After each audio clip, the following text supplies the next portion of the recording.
കേരളം ദൈവത്തിന്റെ സ്വന്തം നാടാണെന്നാണ് വെപ്പ്. ആ ദൈവത്തിന്റെ നാട്ടിൽ നടക്കുന്നത് കണ്ടാൽ സാത്താൻ പോലും മൂക്കത്ത് വിരൽ വെച്ച് പോകും. ആ ദൈവത്തിന്റെ നാട്ടിൽ ചില നന്മകളും അവശേഷിക്കുന്നു. ആ നന്മകളാണ് ഒരു പക്ഷേ കേരളത്തെ ലോക ശ്രദ്ധയിൽ തന്നെ എത്തിച്ചിരിക്കുന്നത്.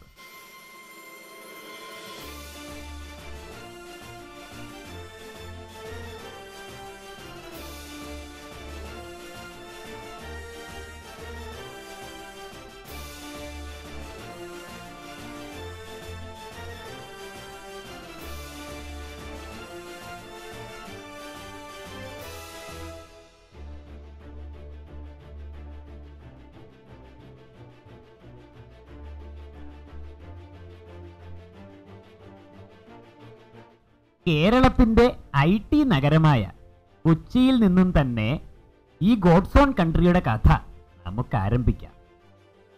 കൊച്ചിയാണല്ലോ എല്ലാത്തിനും പ്രചോദനമായ നഗരം. ഒരു മനുഷ്യന്, അത് സ്ത്രീയോ പുരുഷനോ ആരുമാകാം, രാത്രിയിൽ ഇറങ്ങി നടക്കുവാനുള്ള സ്വാതന്ത്ര്യമുണ്ടോ? അസമയത്ത് നഗരത്തിലൂടെ നടന്നാൽ എന്താണ് സംഭവിക്കുവാൻ സാധ്യത? പിന്നെ ബാക്കി പോലീസുകാർ എല്ലാം സ്ഥലങ്ങൾ കിടക്കുന്നുണ്ട്, യൂണിയൻ ഓഫീസിൽ കിടക്കുന്നുണ്ട്. ഒന്ന് யாரும் என்னன்னு கேட்க மாட்டாங்க. പോലീസുകാർ தெரியும், യൂണിയൻ ഓഫീസുകാർക്ക് தெரியும். മറ്റ് നഗരങ്ങളെ അപേക്ഷിച്ച് കൊച്ചി നഗരം സുരക്ഷിതമാണെന്ന് പറയുന്ന അതേ ശ്വാസത്തിൽ തന്നെ ഞാൻ പറയാൻ ആഗ്രഹിക്കുന്ന ഒരു കാര്യം, കൊച്ചി നഗരത്തിൽ പ്രശ്നങ്ങളില്ല എന്ന് പറഞ്ഞാൽ ശരിയല്ല. കഴിഞ്ഞ ഒരു വർഷം ഗുണ്ടാ പ്രവർത്തനങ്ങൾ വളരെയധികം കുറവ് ചെയ്യാൻ സാധിച്ചിട്ടുണ്ട്.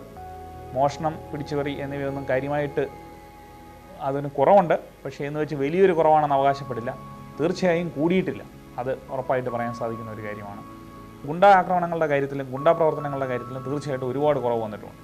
പോക്കറ്റടി കുറവ് വന്ന മറ്റൊരു കുറ്റകൃത്യമാണ്. ഒരു വശത്ത് നഗരത്തിന്റെ ഇരുണ്ട അടിയൊടുക്കുകളിൽപ്പെട്ട് ജീവിതം നശിച്ചവരുടെ കഥകൾ, മറുവശത്ത് പോലീസിനെയും ഉദ്യോഗസ്ഥരും നാം സുരക്ഷിതരാണെന്ന് ആണയിടുന്നു. എന്താണ് സത്യം? നാം സ്വതന്ത്രരാണോ? നമുക്കും നമ്മുടെ കുഞ്ഞുങ്ങൾക്കും നിർഭയരായി ജീവിക്കാമോ? സിറ്റിയിലെ പോലീസ് പ്രത്യേകിച്ചും ഇത്തരം കുറ്റകൃത്യങ്ങൾ നേരിടുന്നതിന് വേണ്ടി സജ്ജമായ ഒരു ഫോഴ്സാണ്, ഒരു സേനയാണ്. ഇവിടുത്തെ ഫ്ലൈയിങ് സ്ക്വാഡുകളും റോമിയോ പെട്രോളുകളും എല്ലാം ഒരു പ്രശ്നമുണ്ടായി ഉടനെ തന്നെ പോലീസ് സ്ഥലത്തെത്തി നടപടികൾ എടുക്കുന്നതിന് കൊച്ചി പോലീസിനെ സജ്ജമാക്കാൻ പ്രാപ്തമാണ്. 100% ശരിയല്ല. നമുക്ക് ദിവസേനയുള്ള പത്രങ്ങളിൽ നിന്നും വാർത്തകളിൽ നിന്നൊക്കെ നമുക്ക് അത് 100% ശരിയല്ല നമുക്ക് മനസ്സിലാക്കാവുന്നതാണ്. ബൈക്കിന് പോയി മാല പൊട്ടിക്കൽ, പോക്കറ്റടി, ബസ്സിലാണെങ്കിലും സ്ത്രീകൾക്കൊക്കെ ഒറ്റക്ക് പുറത്തിറങ്ങാൻ പറ്റാത്തൊരു സാഹചര്യം. 7 മണിക്കും 7:30 വരെ, സന്ധ്യാസമയത്ത് വരെ ആളുകളെ ഭീഷണിപ്പെടുത്തിയും ഒക്കെ പണം തട്ടുന്നുണ്ട്. അപ്പോൾ അതൊക്കെ വെച്ച് നോക്കുമ്പോൾ 100% സിറ്റി ക്രമസമാധാനമാണെന്ന് പറയുന്നതിൽ അർത്ഥമില്ല. പോലീസ് എയ്ഡ് പോസ്റ്റ് പ്രവർത്തിക്കുന്നു. ഇടയ്ക്ക് പോലീസ് സ്ക്വാഡ് വന്ന് പരിശോധിച്ചു പോകുന്നു.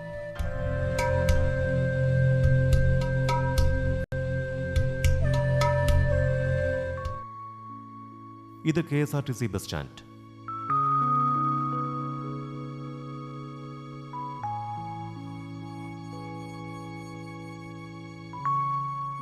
ഇരുട്ടിന്റെ ഒരുപാട് ഗുഹകളും ഒളിഞ്ഞിരിക്കുന്ന കണ്ണുകളും ഉണ്ടെന്ന് പറയുന്ന സ്ഥലം. യാത്രക്കാരെയും നഗരത്തിലെത്തുന്നവരെയും ലക്ഷ്യമിടുന്ന കറുത്ത മനസ്സുകളുടെ സങ്കേതം.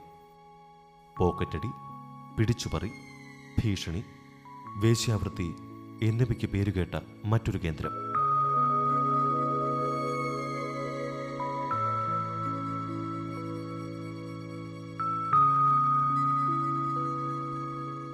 ഞങ്ങളിവിടെ എത്തിയപ്പോൾ ഇരുട്ടിൻ്റെ ഗുഹകളിൽ പോലും ഒരു ശാന്തത.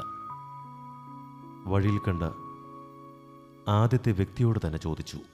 ശരിക്കും ഇപ്പോൾ നോക്കുകയാണെങ്കിൽ നേരത്തെ ഉണ്ടായാലൊക്കെ വളരെ ശാന്തമാണ്. ആളുകൾക്ക് നടന്ന് ഇപ്പം രാജാജി റോഡെന്ന് പറയുന്നത് മുമ്പ് ഇരുട്ടായിരുന്നു. അവിടെയായിരുന്നു ഈ പിടിച്ചുപറിയും കൊള്ളയൊക്കെ ഉണ്ടായിരുന്നത്. നഗരത്തിൻ്റെ തെരുവീഥികളിലേക്ക് ഇറങ്ങുമ്പോഴും നഗരത്തിൽ ഇരുട്ട് വീഴുമ്പോഴും ഒരുപാട് വിഹുലതകൾ നമ്മെ വേട്ടയാടുന്നു. നാം ആരെയോ ഭയക്കുന്നു. പിന്നിൽ അപരന്റെ കാൽപെരുമാറ്റം, കഴുത്തിലേക്ക് നീളുന്ന ഒരു കത്തി, വഴിയിലെങ്ങും ഇരുട്ടിൽ തിളങ്ങുന്ന കണ്ണുകൾ, യാത്രക്കാരന്റെ കീശയിലേക്ക് നീളുന്ന കൈകൾ, ജനൽപ്പാടുകൾക്കപ്പുറം ഒരു നിഴൽ, വിലയുള്ള എന്തിനു നേരെയും ഒരു ശരവേഗം, സ്ത്രീയുടെ സ്വകാര്യതയ്ക്ക് നേരെ ഒരാൾ, വഴിയരികിൽ വേശിയുടെ മന്ത്രണങ്ങൾ, എങ്ങും ഭയം, ഭയം, ഭയം മാത്രം. കൊച്ചിയെ മനസ്സിലായല്ലോ. അപ്പോൾ പിന്നെ മറ്റുള്ള പ്രദേശങ്ങളുടെ കഥ എങ്ങനെ ഇരിക്കുവാനാണ് സാധ്യത? കൊച്ചിയിൽ നിന്നും യാത്ര ചെയ്ത് ഞങ്ങൾ ഇങ്ങ് കൊല്ലത്തെത്തി. അവിടെ റോഡരികിൽ ഒരു ക്ഷേത്രം. വർഷങ്ങൾക്ക് മുൻപ് ജീവിച്ചിരുന്ന ഒരു മനുഷ്യനെ പിടിച്ച് ദൈവമാക്കിയിരിക്കുന്നു. നാട്ടുകാരുടെ പ്രിയപ്പെട്ട ദൈവം. എന്താവശ്യത്തിനും ഉടൻ പരിഹാരം നേടിത്തരുന്ന ആൾ ദൈവം. സാധനം നഷ്ടപ്പെട്ടു പോയി. വീടിൻ്റെ ഒരു താക്കോലാണ് നഷ്ടപ്പെട്ടു പോകുന്നത്. അതിപ്പോൾ പറമ്പിൽ പോയ വഴിക്കായിരിക്കാം, അല്ലാത്തതൊന്നും നഷ്ടപ്പെടുന്നു. ഇങ്ങനെയുള്ള കാര്യങ്ങളാണ് നഷ്ടപ്പെടുന്നത്. അപ്പോൾ ഒരു താക്കോൽ നഷ്ടപ്പെട്ടു പോയി. അപ്പോൾ വളരെ ദുഃഖമായിട്ട് ഇങ്ങനെ നിൽക്കുക. അപ്പോൾ അപ്പനൊരു നേർച്ച പറയുകയാണ്. അത് പറഞ്ഞു കഴിഞ്ഞാൽ അത് കിട്ടിയിരിക്കും. അതാണ് അതിൻ്റെ അങ്ങനെ ഒരു അനുഭവമല്ല. പിന്നെ ഈ എവിടെയെങ്കിലുമൊക്കെ നമ്മളിപ്പോൾ ഇവിടെ നിന്നുകൊണ്ടല്ല, നമ്മളിപ്പോൾ ഏത് യാത്രാമധ്യേ നമ്മൾ ഇതിനെക്കുറിച്ച് വിശ്വസിക്കാറുണ്ട്. അവിടെ ചെന്ന് നിന്നാൽ അപ്പൂപ്പനെ ഒന്ന് സ്മരിച്ചു കഴിഞ്ഞപ്പോൾ നമുക്കത് നടന്നു പോകുന്ന ഒരു കാര്യമായിട്ട് കിട്ടും.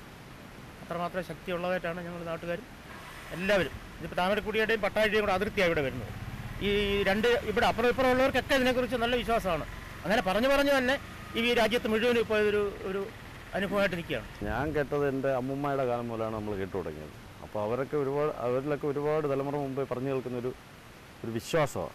എന്തോ ഒരു അദൃശ്യ ശക്തി ഇവിടെ പതിഞ്ഞിരിപ്പുണ്ടെന്നും അത് എന്ത് ചോദിച്ചാലും എന്ന് വെച്ചാൽ ഏറ്റവും കൂടുതൽ നമുക്ക് എന്തെങ്കിലും നഷ്ടപ്പെടുകയാണെങ്കിൽ അത് പെട്ടെന്ന് കിട്ടാൻ ആദ്യം ഈ പരിസരത്തുള്ള മുഴുവൻ പേരുടെയും മനസ്സിൽ വരുന്നത് അപ്പൂപ്പനെ സങ്കല്പിക്കുക എന്നുള്ളത്. അതൊരു മുറുക്കാനോ അല്ലെങ്കിൽ ഒരു കാണിക്കുകയോ എന്തെങ്കിലും അർപ്പിക്കുകയോ അത് നമ്മൾ പറഞ്ഞറിയിക്കാൻ പറ്റുന്നില്ല. അങ്ങനെ നമ്മൾ പറഞ്ഞിട്ടുണ്ടെങ്കിൽ കൃത്യമായിട്ടത് നമ്മൾക്ക് അതിൻ്റെ അനുഭവം ഉണ്ടായിട്ടുണ്ട്. അതെല്ലാവർക്കും ഉള്ള ഒരു അനുഭവമാണ്. അത് നാനാജാതി മതസ്ഥരും ഇവിടെ ആ ഒരു വിശ്വാസം വെച്ചുള്ളൂ. വിശറിമുണ്ടൻ്റെ അത്ഭുത പ്രവൃത്തികൾ തുടങ്ങുകയായിരുന്നു. മരണപ്പെട്ട മനുഷ്യൻ പുനർജീവിച്ചു. പലയിടത്തും പ്രത്യക്ഷപ്പെട്ട വാർത്തകൾ പരന്നു. പല രൂപത്തിൽ പല ഭാവത്തിൽ മുണ്ടൻ പ്രത്യക്ഷപ്പെട്ടു തുടങ്ങി.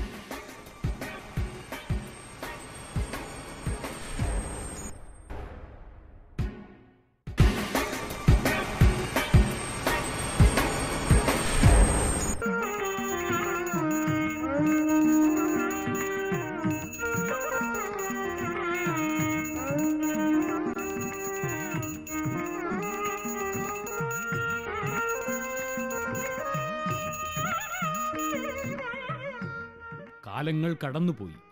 വിശറിമുണ്ടൻ എന്ന ജീവിച്ചിരുന്ന മനുഷ്യൻ ഇപ്പോൾ ഇവരുടെ ദൈവമാണ്. എന്താവശ്യത്തിനും പരിഹാരമുണ്ടാക്കുന്ന അത്താണി. ആൾദൈവങ്ങളുടെ കഥ ഇങ്ങനെയാണ് ഈ കൊച്ചു കേരളത്തിൽ. എന്ത് വിശ്വാസത്തിനും പുറകെ പായുന്ന ഒരു പറ്റം മനുഷ്യ ജീവിതങ്ങൾ. ഇല്ല, കേരളത്തിൽ നന്മകൾ മാത്രം മനസ്സിൽ സൂക്ഷിക്കുന്ന ചില നല്ല മനുഷ്യരുമുണ്ട്. എല്ലാം എനിക്ക് വേണം എന്ന് ചിന്തിക്കുന്ന മനുഷ്യക്കോലങ്ങളുടെ കൂട്ടത്തിൽ വ്യത്യസ്തനായ ഒരാൾ അനാഥ ശവങ്ങളെ സ്വന്തം ഭൂമിയിൽ കുഴിച്ചിടുവാൻ അനുവാദം നൽകിയ ഒരു സാധു മനുഷ്യൻ. അങ്ങനെ കുഴിച്ചിട്ട ശവങ്ങളുടെ എണ്ണം കേൾക്കണോ നിങ്ങൾക്ക്? 500 കഴിഞ്ഞു. എല്ലാ മനുഷ്യർക്കും സൗജന്യമായി അനുഷ്ഠിക്കാവുന്ന ഒരു പ്രവൃത്തിയാണ് സൽക്കർമ്മം. അതിന് ജീവിത പരിചയമോ കുടുംബ പശ്ചാത്തലമോ ഒന്നും മാനദണ്ഡമാകുന്നില്ല. അത്തരമൊരു സൽക്കർമ്മത്തിന്റെ കഥയാണ് ഇക്കുറി നിങ്ങൾക്കായി പറയുന്നത്. സൽക്കർമ്മ പ്രവൃത്തികൾക്കായി ജനിച്ച ഒരു മനുഷ്യന്റെ കഥ. ഒരു ദേശം മുഴുവൻ അറബാബ് എന്ന് വിളിച്ച് ബഹുമാനിക്കുന്ന ജലാലുദ്ദീന്റെ ആ കഥയിലേക്ക് ഒരു ഫ്ലാഷ് ബാക്ക്. തുടക്കം എന്ന് പറയുന്നത് എൻ്റെ സ്വന്തം സ്ഥലം തട്ടത്തുമലയാണ്.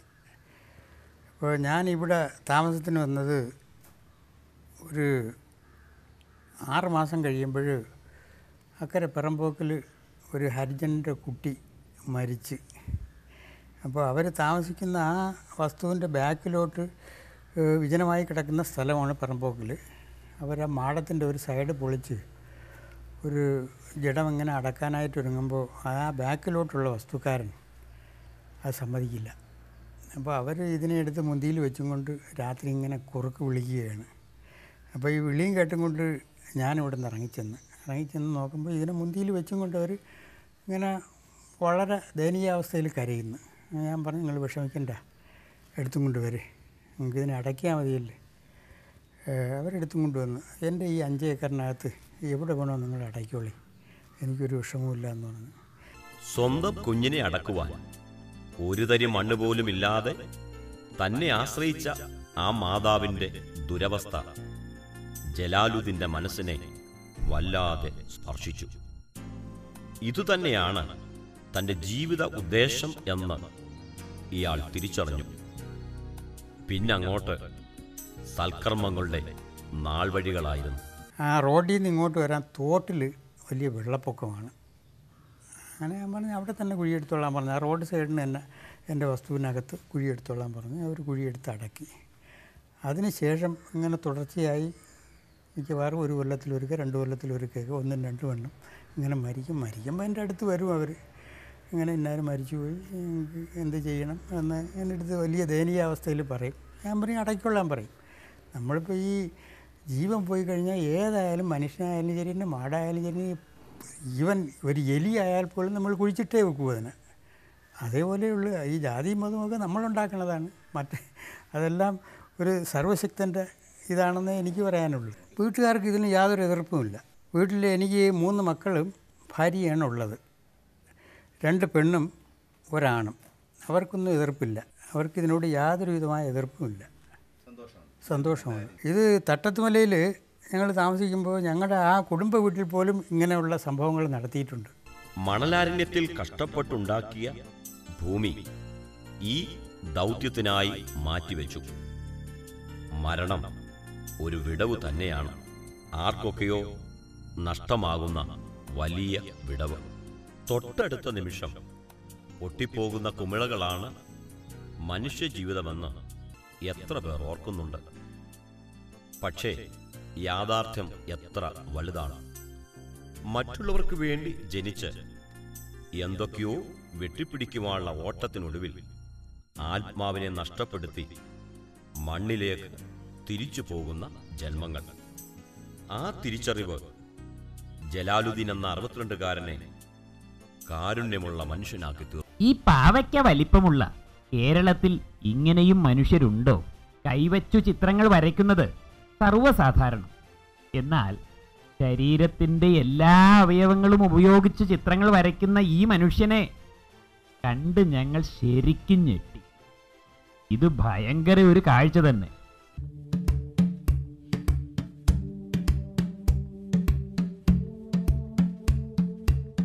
ശരീരത്തിൻ്റെ എല്ലാ അവയവങ്ങളും ഉപയോഗിച്ചും മനോഹരങ്ങളായ ചിത്രങ്ങൾ വരയ്ക്കാൻ കഴിയും എന്നുള്ളതാണ് അനിയെ ഗിന്നസ് നേട്ടത്തിന് അർഹനാക്കിയത്.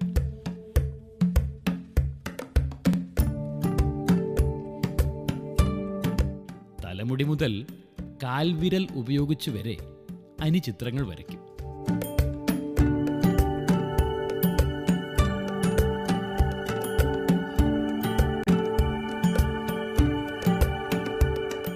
അനി ശരീരഭാഗങ്ങൾ ഉപയോഗിച്ച് വരച്ച ചിത്രങ്ങളുടെ പ്രദർശനത്തോടെ ഇയാളുടെ വൈവിധ്യ ലോകത്തേക്ക് നമുക്കും യാത്ര ആരംഭിക്കാം.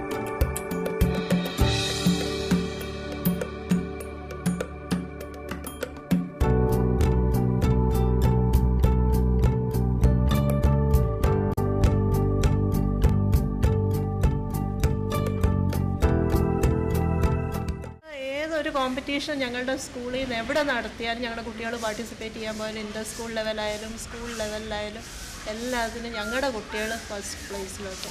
And that is because of this great teacher. ഈ ടീച്ചറിൻ്റെ ഗൈഡൻസിൽ നമ്മുടെ കുട്ടികൾ പഠിക്കുന്നതുകൊണ്ടായിരിക്കുമല്ലോ തീർച്ചയായിട്ടും.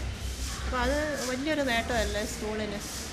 അനിയെക്കുറിച്ച് പറയുമ്പോൾ എപ്പോഴും ആദ്യം ലോർഡ്സ് പബ്ലിക് സ്കൂളിൻ്റെ പേരാണ് കൊണ്ടുവരുന്നത്. So that was really A great experience for us to have such a great teacher here.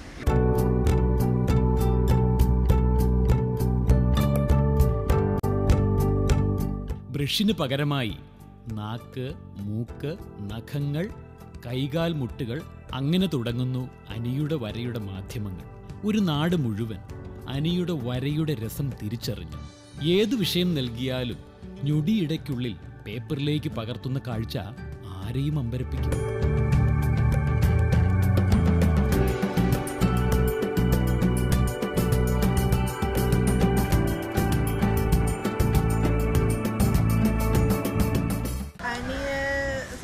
അനി നാക്കുകൊണ്ട് പടം വരയ്ക്കുന്നുണ്ട്.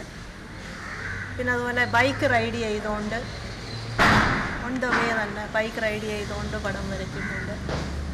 പിന്നെ നമ്മളിപ്പം ഞാൻ കണ്ടിട്ടുള്ളതെന്ന് വെച്ചാൽ നമ്മുടെ കുട്ടികളെ ഇവിടെ ഡ്രോയിങ് പഠിപ്പിക്കുന്നത്, പെയിൻറ്റിങ് പഠിപ്പിക്കുന്ന class room, it is within the class room itself. നമ്മളിപ്പോൾ ഔട്ട്ഡോർ പെയിൻറ്റിംഗ് ഒന്നും അനി ചെയ്യുന്ന കണ്ടിട്ടില്ല. എന്നാലും ഞാൻ പെയിൻറ്റിങ്സ് കൊണ്ട് നമുക്ക് മനസ്സിലാക്കാൻ സച്ച് എ ഗ്രേറ്റ് പെയിൻറ്റർ. നാക്കുകൊണ്ടൊക്കെ പടം വരയ്ക്കുന്നത് ഞാനിവിടെ ലോഡ്സ് ജോയിൻ ചെയ്ത് ആദ്യമായിട്ട് കേൾക്കും ഒരു വ്യക്തി നാക്കുകൊണ്ട് പടം വരയ്ക്കുന്നത്. ബിക്കോസ് നാക്കുകൊണ്ട് പടം വരയ്ക്കുമ്പോൾ നമുക്ക് ക്ലിയർ ആ പിക്ചറിൻ്റെ ഒരു വ്യൂ കിട്ടില്ല അല്ലേ, just we are near to the screen. അപ്പോൾ അതൊക്കെ ഇത്രയും വണ്ടർഫുള്ളായിട്ട് വരയ്ക്കുകയെന്ന് വെച്ചാൽ ഇറ്റ്സ് ഗ്രേറ്റ്. എല്ലാവരെയും കൊണ്ടൊന്നും അത് പറ്റില്ല. പിന്നെ നമ്മുടെ കുട്ടികൾ തന്നെ ഇപ്പം നിങ്ങൾ കണ്ടാണ് ഞങ്ങളുടെ ഇവിടുത്തെ കുട്ടികളെ ഇപ്പോൾ നോക്കുമ്പം കൊച്ചുകുട്ടികൾ ക്ലാസ് 1 ഓൺവേർഡ്സ് ട്രെയിനിങ്ങിൽ പോകുന്ന കുട്ടികളോ wonderful. We cannot believe that ഈ കുട്ടികൾ തന്നെ ഈ വരച്ചിട്ടുള്ളപ്പോൾ ചിലപ്പോൾ ഞാൻ തന്നെ അനിയോട് ചോദിക്കും, ഇത് തന്നെ റിയലി ഫസ്റ്റ് സ്റ്റാൻഡേർഡിലെ കുട്ടികൾ തന്നെ വരച്ചാണോ എന്ന് സംശയം തോന്നിയിട്ടുണ്ട്. പക്ഷേ അത് കോമ്പറ്റീഷനൊക്കെ നമ്മളിവിടെ കാണാറുണ്ട്, കുട്ടികളിരുന്ന് നല്ല ഭംഗിയായിട്ട് വരയ്ക്കുന്നു. അപ്പോൾ ഇതെല്ലാം ആ ഗ്രേറ്റ് ടീച്ചറിൻ്റെ ആ ഒരു ട്രെയിനിങ് അല്ലേ.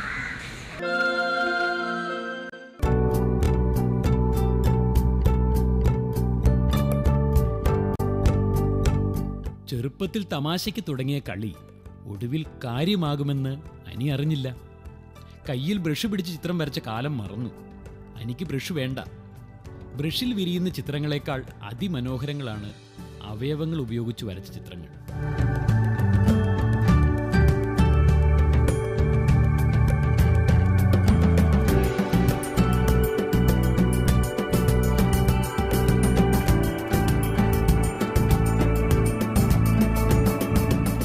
അനി വർണ്ണം പറഞ്ഞാൽ വരയുടെ ലോകത്ത് അത്ഭുതം തന്നെ എന്ന് വേണം പറയാൻ.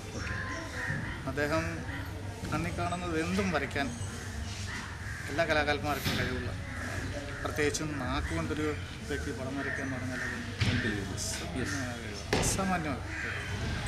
അത് അങ്ങേയറ്റം പെർഫെക്റ്റ് ആകുമെന്നുള്ള വളരെ ക്ലാരിറ്റിയോടുകൂടി വരയ്ക്കാൻ കഴിയും. അതുപോലെ ഞങ്ങൾ സ്കൂളിലെ ആവശ്യത്തിന് തന്നെ പല കാര്യങ്ങളും ഞാൻ പറഞ്ഞു നിമിഷ നേരം കൊണ്ട് തന്നെ അദ്ദേഹം അത് വളരെ ഈസി ആയിട്ട്, വളരെ നമ്മൾ ഒത്തിരി കഷ്ടപ്പെടുന്നതായിരിക്കാം, പക്ഷേ വളരെ ഈസി ആയിട്ട് വരച്ചു തരികയും അതുപോലെയുള്ള സഹായം.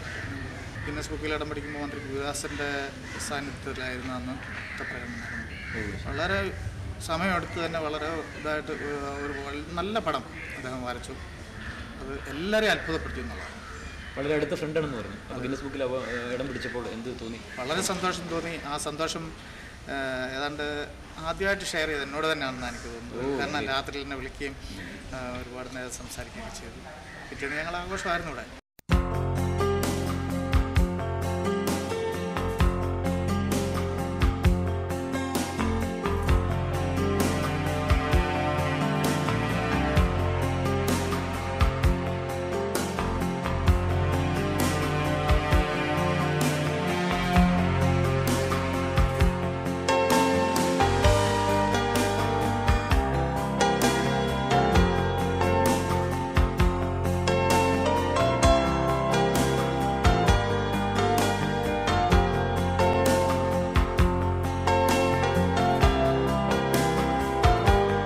വിദേശത്ത് പോയി താമസിക്കുന്ന ഒരു നല്ല ശതമാനം മലയാളികളും കേരളത്തെക്കുറിച്ചും നമ്മുടെ രാജ്യത്തെക്കുറിച്ചും ഓർത്ത് വളരെയധികം അഭിമാനം കൊള്ളുന്നു.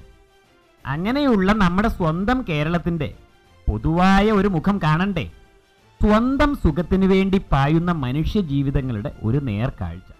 കാമുകിയെ സ്വന്തമാക്കാൻ കാമുകൻ കാമുകിയുടെ മകളെയും മുത്തശ്ശിയെയും തലക്കടിച്ചു കൊലപ്പെടുത്തി. എങ്ങനെയുണ്ട്? അതും പൈശാചികമാം വിധത്തിൽ. കേരളത്തിൻ്റെ യഥാർത്ഥ മുഖം. ഇത് ഈ ദുരന്തത്തിൽ നടുക്കവും ഒപ്പം അവരുടെ ഏവരും ഇതിനെ പഴിക്കുകയാണ്. ഈ ഒരു സ്വന്തം മാതാവ് തന്നെ കുട്ടിയെ കൊല്ലുന്നതിന് അരുംകൊലയ്ക്ക് കൂട്ടു നിൽക്കുക, കേട്ടുകേൾവി പോലും ഇല്ലാത്ത നാട്ടുകാർ ഇത് അന്തം വിട്ടിരിക്കുകയാണ്. ഇതിൽ നീതിപീഠത്തിൽ നിന്നുള്ള നല്ലൊരു ശിക്ഷയാണ് നാട്ടുകാരിതിൽ പ്രതീക്ഷിക്കുന്നത്. നാട്ടുകാർക്ക് വളരെ അമർഷവും ഇതിലുള്ള പ്രതിഷേധവും ഒക്കെ ഉണ്ട്.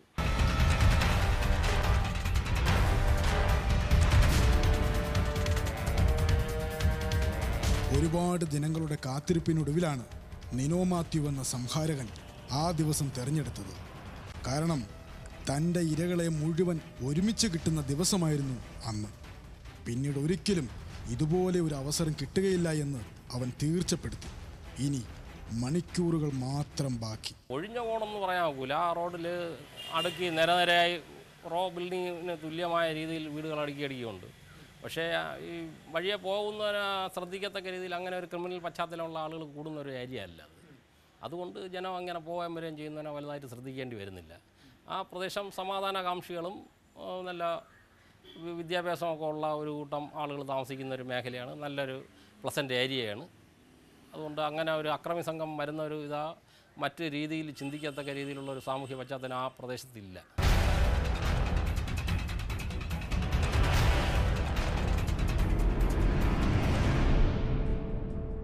ടെക്നോ പാർക്കിലെ 50,000-ഓളം രൂപ ശമ്പളം വാങ്ങുന്ന സെക്ഷൻ മാനേജർ അന്ന് ആരോടും പറയാതെ അവധിയെടുത്തു. എന്നും ജോലിക്കായി എത്തുന്ന ഓഫീസ് മേധാവി അവധിയെടുത്തതിൽ സഹപ്രവർത്തകർക്ക് കാര്യമായി ഒന്നും തോന്നിയില്ല. ജോലിയോട് ആത്മാർത്ഥതയുള്ള മനുഷ്യൻ ഒരല്പനേരം വിശ്രമമെടുത്തു. അത്രേ വിചാരിച്ചുള്ളൂ ആ നിഷ്കളങ്ക മനുഷ്യ ജീവിതങ്ങൾ.